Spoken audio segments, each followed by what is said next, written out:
My name's Scott Hames, a YouTuber and journalist, and in this documentary I speak to victims of suicide and families who have lost their closest loved ones. It's taken 4 weeks to produce this film, but by the end of it I'd not only learned more, but it changed my whole belief system on this topic. A topic that has deeply affected me in the past. I've always wondered with suicide, what makes a person feel their only option is to take their own life? We all have a survival instinct to keep ourselves alive, so suicide is a big deal when someone chooses to override that.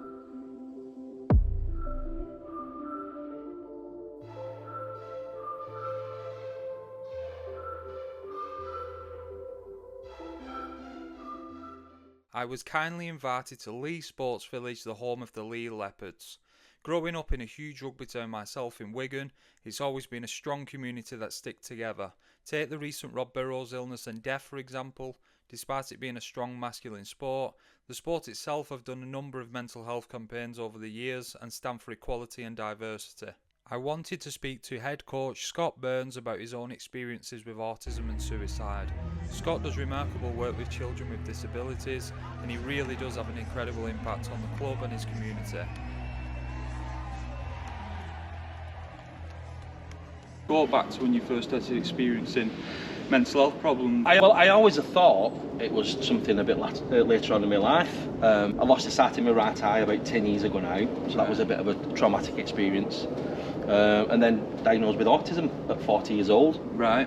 Which accounts for a lot of other feelings and, you know, not being able to regulate your emotions and things. Being quite of a loner and stuff like that. So it kind of made sense a little bit, but looking back since that and evaluating everything, it's pretty much through the therapies I've been through, pretty much stems from like childhood depression. And it's a tough one because when you're in it, you don't realise you're in it. It affects everybody around you. Of course. Until it does affect you. And it's only the once that it affects you. And you know, I'd not even heard the phrase, you know, suicide survivor until we started speaking. And you survive it, and that in itself brings a lot of other questions. But even my diagnosis of working with people with spectrum disorders and other disabilities, you see it, and I've related to them a lot more. And I think, I get you. But then when you get the diagnosis, you think, and it's weird because of the severity, and a lot of people don't believe that I'm autistic. This is still a struggle with a lot of things, and mine's more social, and even things like this, like say growing up, not being able to regulate emotions, and it ended up coming out as I stuttered all the way through school. So public speaking, doing the things that I do now seems like a million miles away. It has its perks as well, doesn't it? Oh, 100%. Like I said, I've got a full squad of players here at Leigh Leopards. To be honest, it's just the thing that it's attached to. The rest of it is with spectrum disorders, Downs, loads of things, and they've all got their own little superpowers. They've all got that ability to do something special. Whether it's looking after others, and doing something within the squad. And the whole thing about like the disability rugby that I'm involved with is the rugby's just a vehicle. Pretty much the same as you might be able to relate to this, that we know what it feels like to feel really bad. My plan was to hang myself as well. Where I lived at the time, ex-partner, 4 kids. I was teaching at the time, and it was just a culmination of things. Obviously the stuff from childhood never leaves you. The trauma's always there, but you try and do things to kind of normalise your life and stuff, and I think it got to a point where things just caught up to me really, really quickly all at once. And then again with diagnosis of autism and things like that as well, it's again it's like your loss of identity. It's like, well, which parts are actually me? And which parts are being dictated to by how I'm processing stuff. It was just woke up and decided Right, today's the day. I just wanted everything to stop. Just the pain and aching every day waking up. You're like, oh, right, where do I fit back in? And you're always trying to find where your level is and where you fit within little circles and stuff, and that can be extremely tiring, a little bit jarring, because you know what you just tried to do, and you feel everything again comes back. And I was devastated, and my overriding thing wasn't relief that, oh phew, it was, can't even do that right. And it was the summer of 2018, so we're talking like 6 years now, and I've done loads of stuff that would never have happened if it was, you know, I got my own way. But it's just I've got into a mindset now, and there's only 1 or 2 people know about it, and they're quite shocked, but it's how I keep going.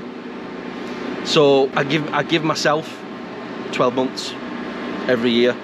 So when it comes to August every year, I reevaluate my life and where I'm up to, what I've achieved, have I still got any more I can do, and if there's not, I can get quite a dark place. So I just keep, it's like a rolling contract with myself, with my own head and my own morality. 6 years on, I'm still here.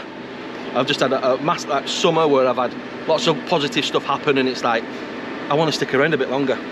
So within that 12 months I can relax a little bit, knowing that, yeah, I admit it, this depression's always going to be with me.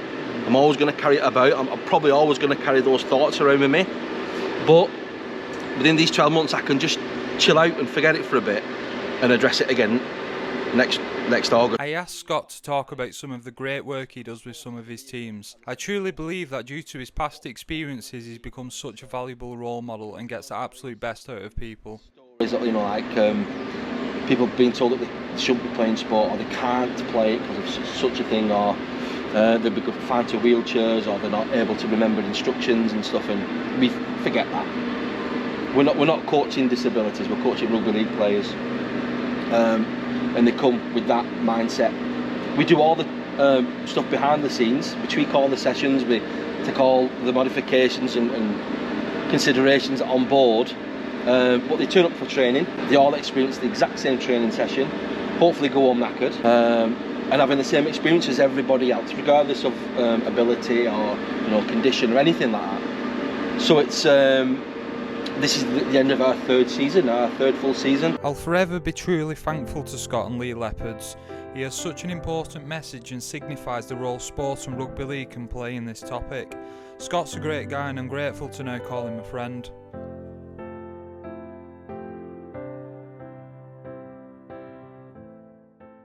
After speaking to Scott, I came to reflect at a place called Luke's Corner, a place I often frequent when I need to be mindful.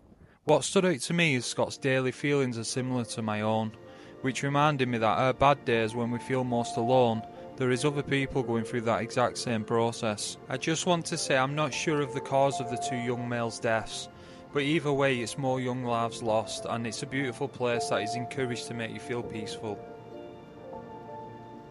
You know, sometimes we need to just come out here in nature and just be mindful, not necessarily thinking or reflecting, but just being mindful.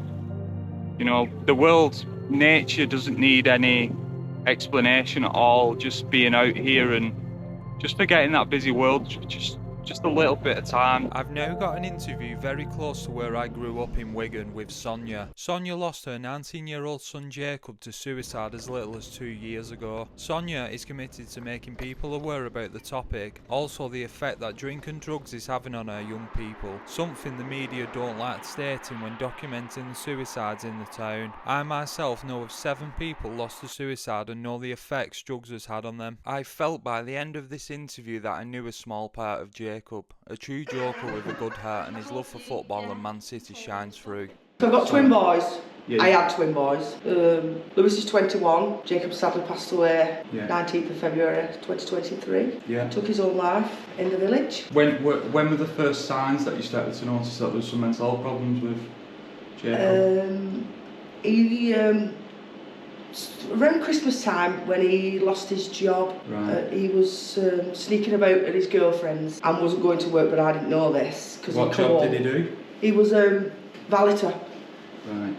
And he was coming home at the same time with his work clothes on, but he hadn't been to work. He'd been like dossing around doors all day. Right. And then he lost that job, and he kind of went, I think, a little bit depressed, but I think that was because he wasn't doing anything apart from just lying in bed all day until I kicked his ass. Inactive.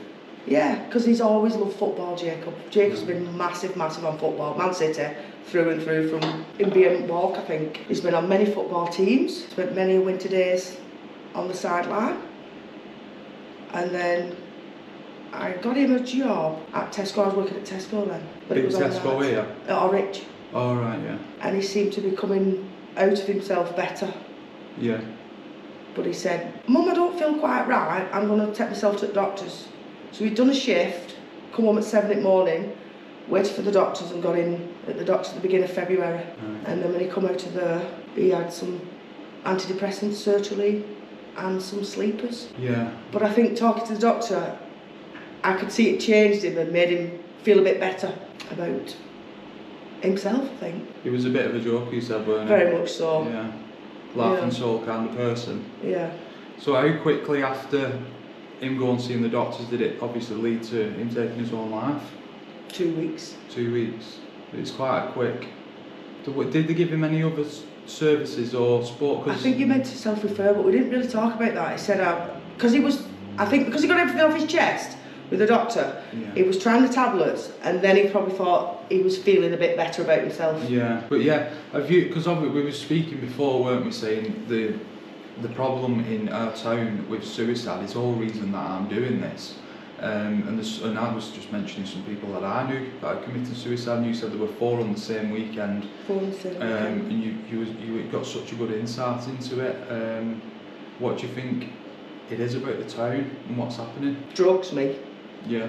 Definitely think there's a big drug part. Jacob had a few drinks, but he wasn't. Was he up once over the limit twice? But then there was a trace of cocaine, but they said it wouldn't have impaired his judgment. Well, how do they know that? Because it obviously did. Yeah. There was other factors of what happened the night. I mean, he split up from his girlfriend, he came back, he took my car, smashed that up. We got over that because I said to him, have you hit somebody?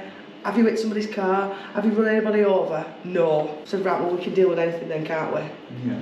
And off he popped out the window, no shoes on, pissing down rain. And he left. He said the last picture I got was the top of Belmont Road from him, because that's apparently where he crashed my car. But I saw no signs of that because me and Lewis chased up with him. And then he left his girlfriend, or ex-girlfriend, whatever she was at that time, a voicemail to say, tell me mum I love her, tell me brother I love him. Right. And off he went, and he said, when I can get up this tree, I'm off. But he didn't. He waited.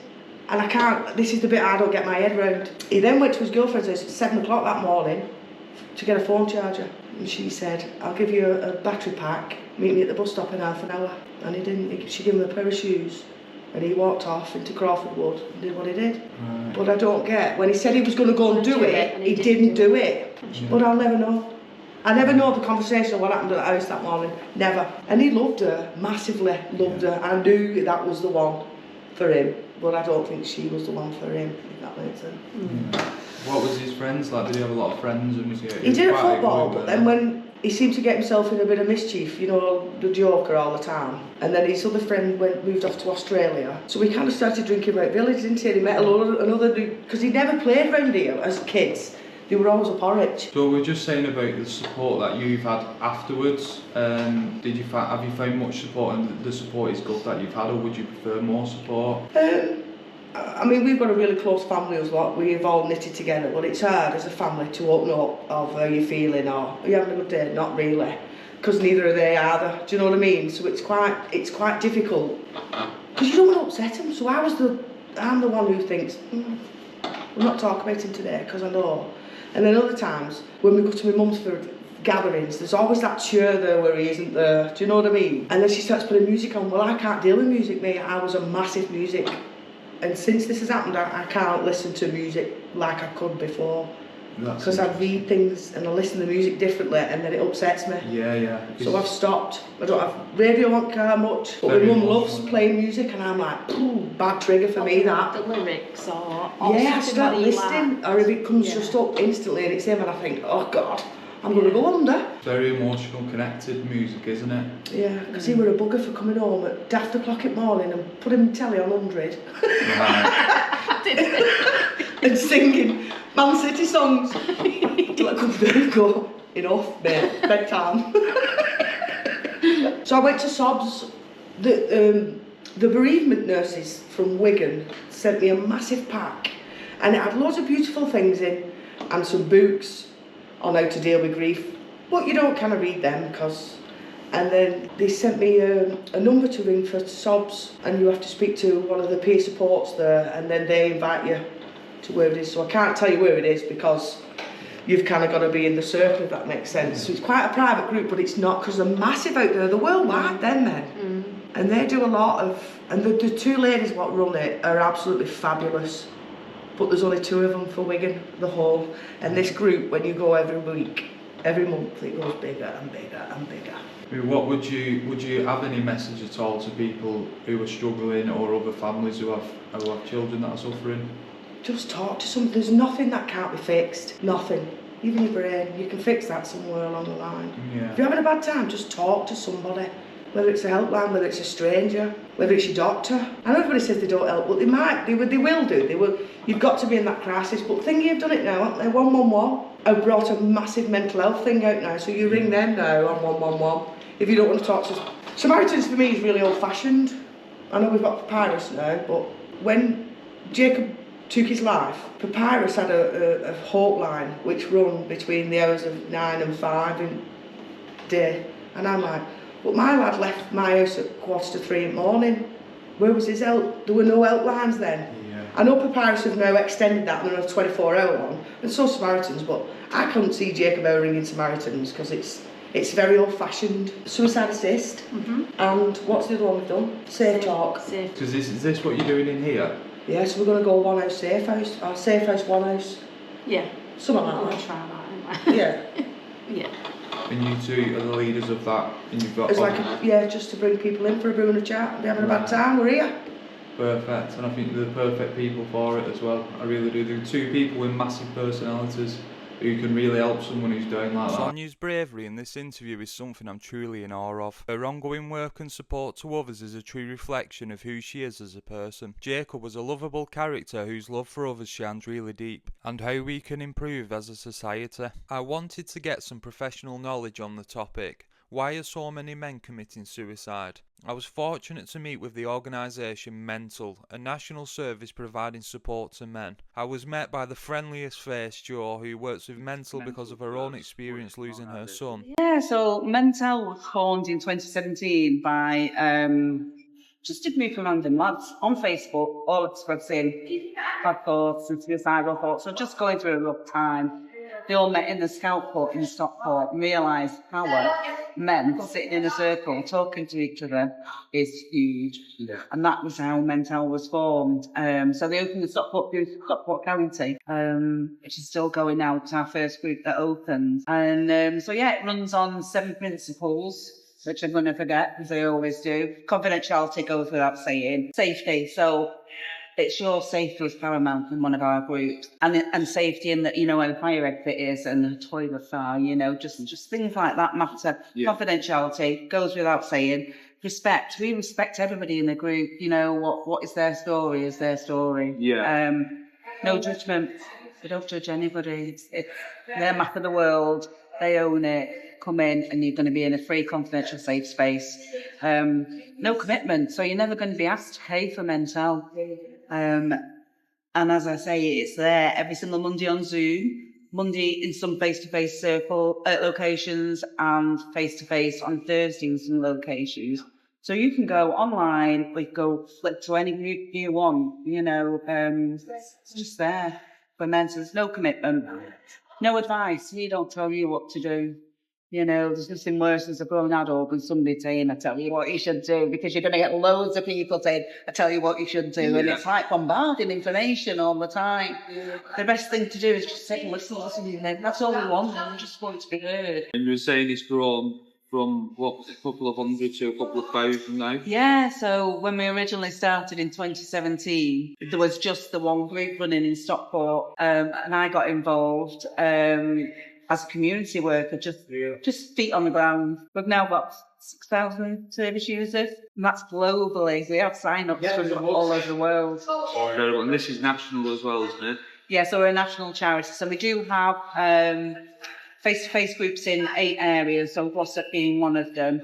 What would you say to someone who is struggling with their mental health in lots of ways, and even as extreme as feeling suicidal, and they haven't reached out to any services yet? Oh, do you know, 72% of men in the community who are struggling with their mental health don't seek any support. They're not known to any services. That's a lot of men that are out there walking around that are really, really struggling. So it's difficult to go and grab those men. So as a community, we at Mentell, we run campaigns in the community. So one of them is called Turn Your Bar Blue. I don't know if you've seen our beer mats. So we have over 1,000 pubs nationwide hold Mentell beer mats.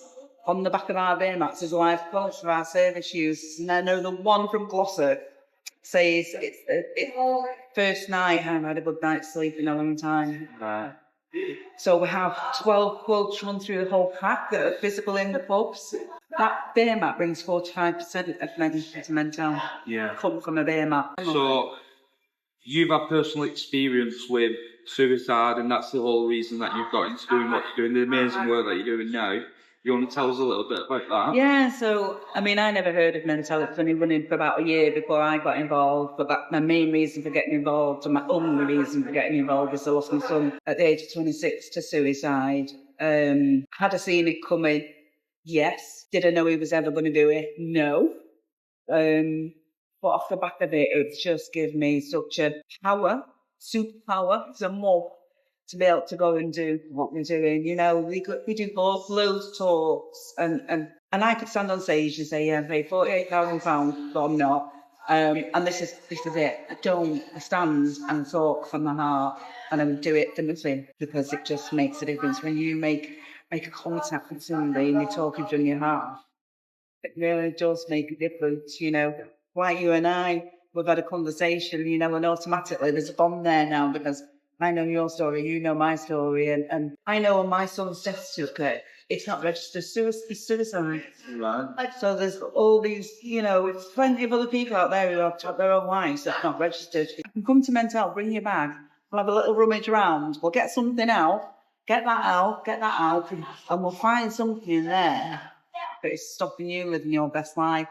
What we can do is have a chat about that, you know, and you bring that out into that circle. Even when you're ready, there's no, you know, you've got to talk about anything. When you feel comfortable and you're saying, once you're a Mentell member, every single Sunday you're going to receive an email from Mentell. It's an orange button, it says Save My Seat. So we do that for 2 reasons. Biggest reason is most men take their own life on a Sunday, my son included. I learned so much talking with Jo. We are going to do some great work together in the future. I've now come to the end of my time speaking to those affected, and for those who no longer have a voice, I want to say your mums and family have done you so proud. It's not the end for me, it's only the start on this journey. A special thank you to Jo, Sonia and Scott. Every person I spoke to are an absolute asset to their communities. I hope one day we can better understand mental health and more intervention can lead to more lives being saved. Jesus, come, inhabit the praise of the sinner and saint. Jesus, come.